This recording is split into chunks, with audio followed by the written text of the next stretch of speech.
ఈరోజు అంశము ఆనందము. ఆనందము అనేది చాలా జీవితాల్లో చాలామందికి ఇది ఎక్కువగా ఉండదు.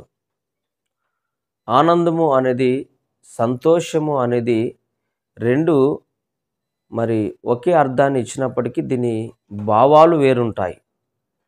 సంతోషము, ఆనందము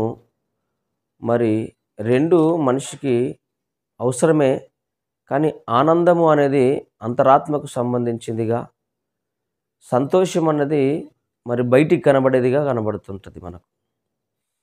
కాబట్టి సంతోషము, ఆనందము రెండు ఒకటైనప్పటికీ దాని భావము వేరువేరుగా ఏ రీతిగా ఉంటుంది అని మనము ఆలోచన చేస్తే, సంతోషము మనకు దేవుడు చేసిన మేలును బట్టే కావచ్చు, లేదా అనుకోకుండా మన జీవితంలో జరిగిన కొన్ని పనులను బట్టి మనకు సంతోషం వస్తూ ఉంటుంది. సంతోషము మనము వేకిలిగా ఉన్నప్పుడు, మన బిడ్డలు లేదా మన బంధువుల్లో ఎవరైనా జన్మించినప్పుడు, మనం ఏదైనా ఫంక్షన్ చేసినప్పుడు, దేవుడు మన జీవితంలో అనుకోకుండా కొన్ని అద్భుతాలు, ఆశ్చర్యక్రియలు చేసినప్పుడు వచ్చేది సంతోషం. దేవుడు నా పట్ల ఇంత సంతోషం చేసిండు, ఎందుకు నాన్న ఇంత సంతోషంగా ఉన్నావు, ఎందుకు అని అందరూ అడిగితే మన సంతోషానికి సంబంధించిన కొన్ని ఆ క్రియలు వాళ్ళకు చెప్పే ప్రయత్నం చేస్తాం. కానీ ఆనందము వేరు. ఆనందము అంతరాత్మకు సంబంధించింది. లోపట ఆనందం ఉంటేనే బయట సంతోషం కనబడుతూ ఉంటుంది. ఈ సంతోషము, ఆనందము లేనివారు చాలామంది ఉన్నారండి. కాబట్టి లోపట సంతోషము రాకముందే ఆనందము రావాలి. ఆనందము లోపట ఉంటేనే సంతోషం బయటికి కనబడుతూ ఉంటుంది. ఆనందము, సంతోషము ఒకే తీరిగా పనిచేస్తాయంటే అలా పనిచేయవు. ఆనందం అన్నది నీకు కష్టాలు వచ్చినా, బాధలు వచ్చినా ప్రభులో మాత్రమే ఆనందం ఉంటుంది. ప్రభు క్రియలను బట్టి, ప్రభు సేవను బట్టి, ప్రభు పరిచర్యను బట్టి, ప్రభు నడిపింపును బట్టి వచ్చే ఆనందము అంత ఇంత కాదు. అందుకే బైబిల్ గ్రంథంలో ఒక మాటను మనం ధ్యానం చేద్దాం. హబక్కూకు 3వ అధ్యాయము 17లో మనము ధ్యానం చేస్తే ఈ మాటలు రాయబడి ఉన్నాయి. దేవుని మాటలు చూద్దామా? రండి, అందరూ మీ పరిశుద్ధ గ్రంథాలు తెరవండి. ఈ ఉదయకాల సమయంలో దేవుడు మనకిచ్చిన లేఖనాన్ని, ఒక మాటను మనం ధ్యానం చేసుకొని, హబక్కూకు రాసిన గ్రంథము 3వ అధ్యాయము 17వ లేఖన భాగంను నేను చదువుతాను. మీరందరూ చూసే ప్రయత్నం చేయండి. పేజీ నెంబర్ వచ్చేసి 770 చూడండి. ఈ పరిశుద్ధ గ్రంథంలో 770 పేజీ నెంబరు. దానియేలు గ్రంథము తర్వాత, హోషేయ తర్వాత, ఆమోసు తర్వాత, యోనా, మీకా తర్వాత మనకు హబక్కూకు కనబడుతూ ఉంటుంది. చూడండి, 3:17 చదువుతున్నాను. అంజూరపు చెట్లు పూయకుండినను, ద్రాక్ష చెట్లు ఫలించకపోయినను, ఒలివ చెట్లు కాపు లేక యుండినను, చేనిలోని పైరు పంటకు రాకపోయినను, గొర్రెలు దొడ్డిలో లేకపోయినను, శాలలో పశువులు లేకపోయినను, నేను యెహోవా యందు ఆనందించెదను. నా రక్షణకర్త అయిన నా దేవుని యందు నేను సంతోషించెదను రాయబడింది 18లో.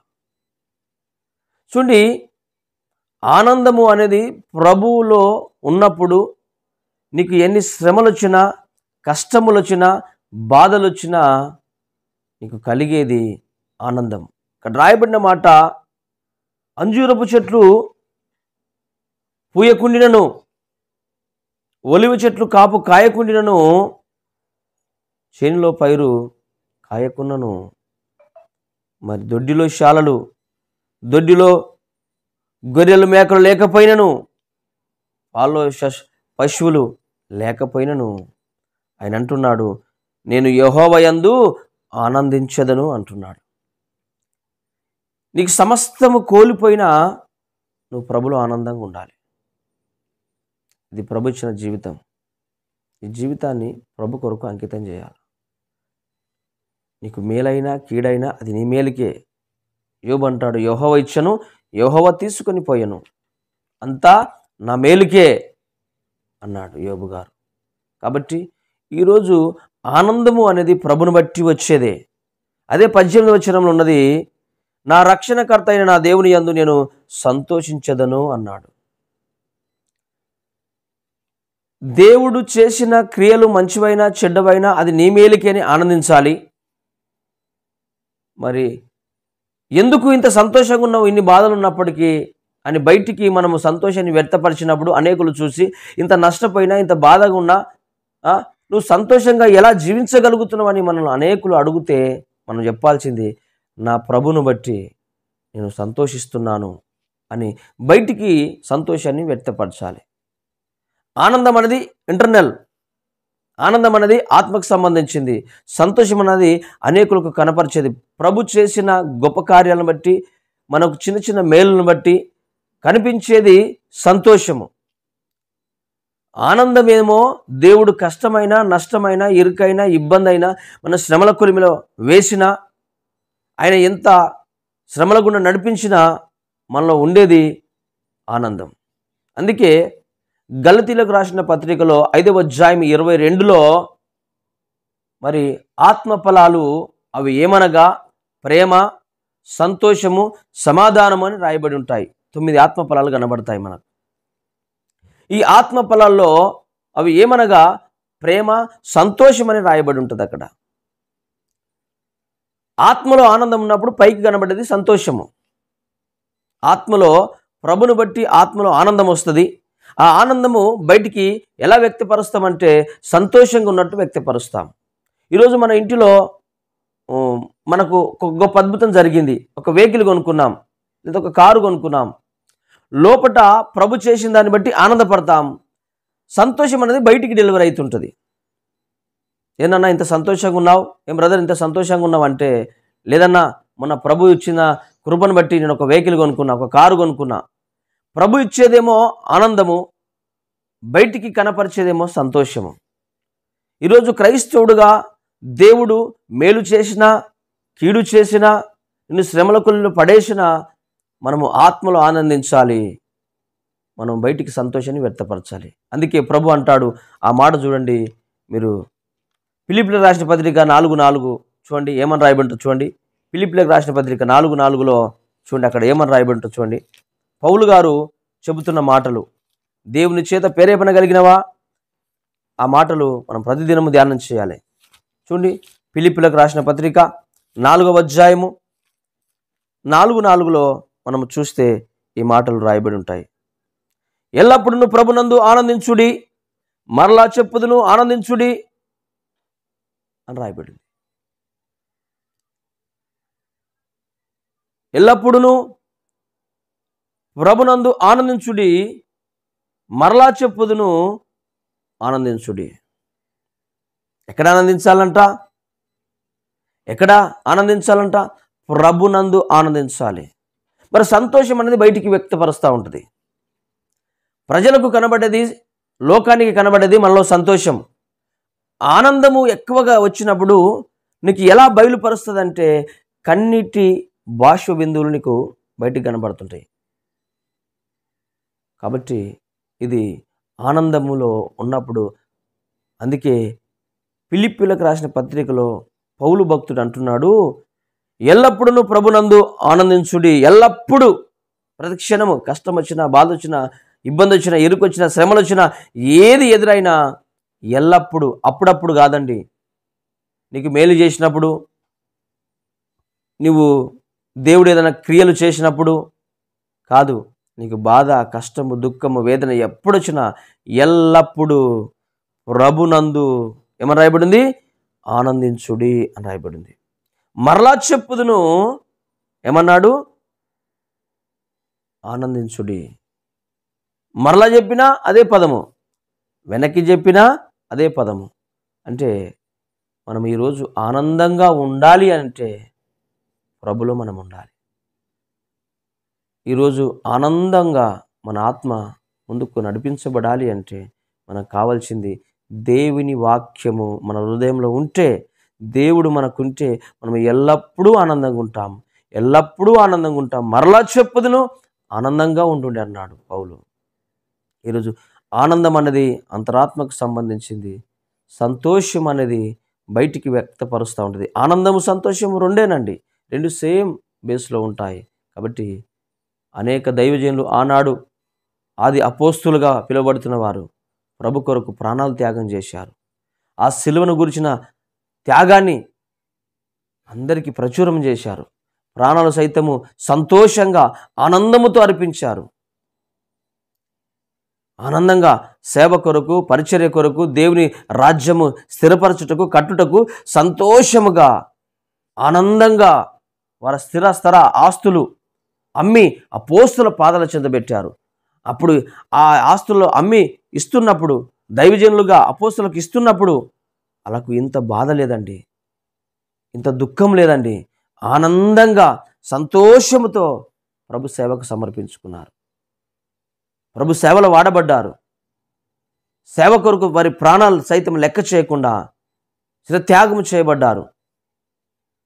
పౌలు గారు, అపోస్తులు గారు రంపెలతో కోయబడ్డారు, చర్మములు ఒలిపించుకున్నారు, రాళ్లతో కొట్టబడ్డారు. స్టెఫెను లాంటి వారు అనేక హింసలు అనుభవించారు, అనేక కష్టాలు అనుభవించారు. ఎవరి కొరకు అంటే వారి కుటుంబాల కొరకు కాదు, వారి భార్య బిడ్డల కొరకు కాదు, దేవుని రాజ్యం కొరకు, దేవుని సెలవును గురించిన ఆ సత్యములను అనేకులకు వినిపింపచేయాలని ప్రాణాలు సైతం లెక్క చేయకుండా ఆనందముతో సంతోషముతో వారు ప్రాణాలు త్యాగం చేసినారు. ఎందుకొరకు?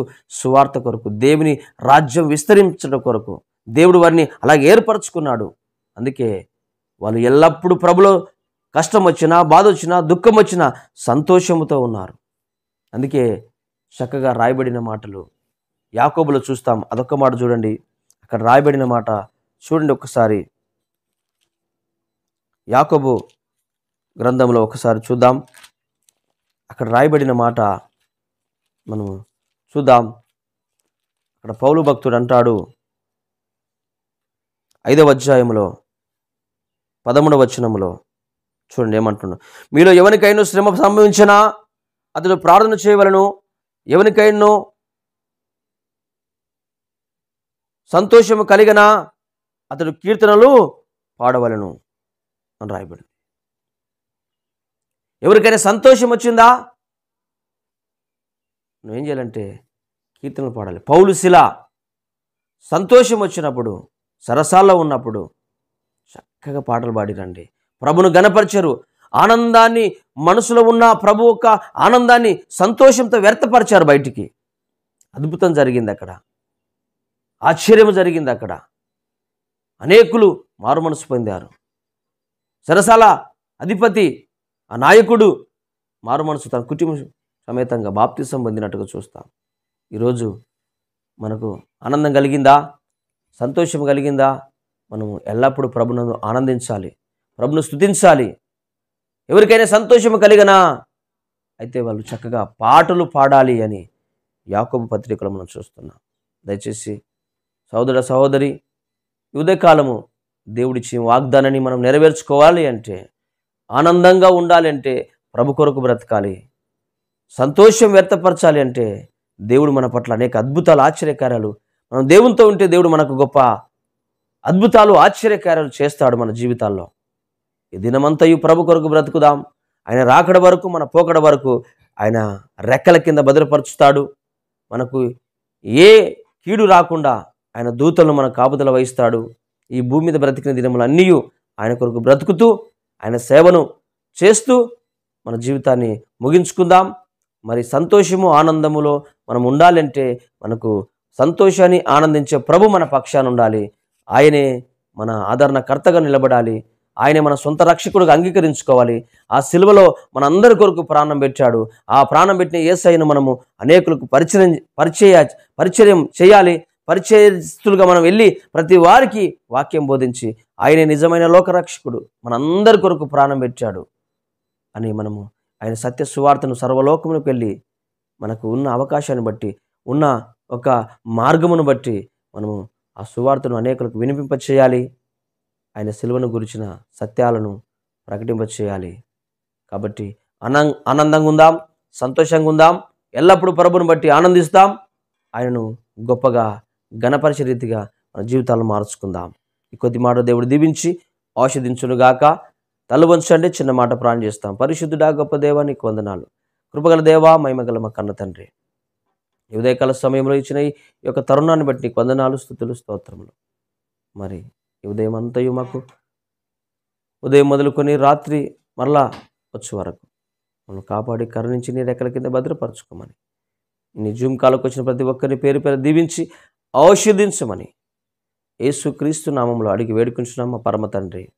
నా తండ్రి అయిన దేవుని ప్రేమ, కుమారుడైన యేసుక్రీస్తు కృప, పరిశుద్ధాత్మ సహవాసమును ఇప్పుడును ఎల్లప్పుడును మనందరికీ తోడై ఉండును గాక. Amen, amen, amen. అందరికీ వందనాలు. Good morning. God bless you. Thank you all of you.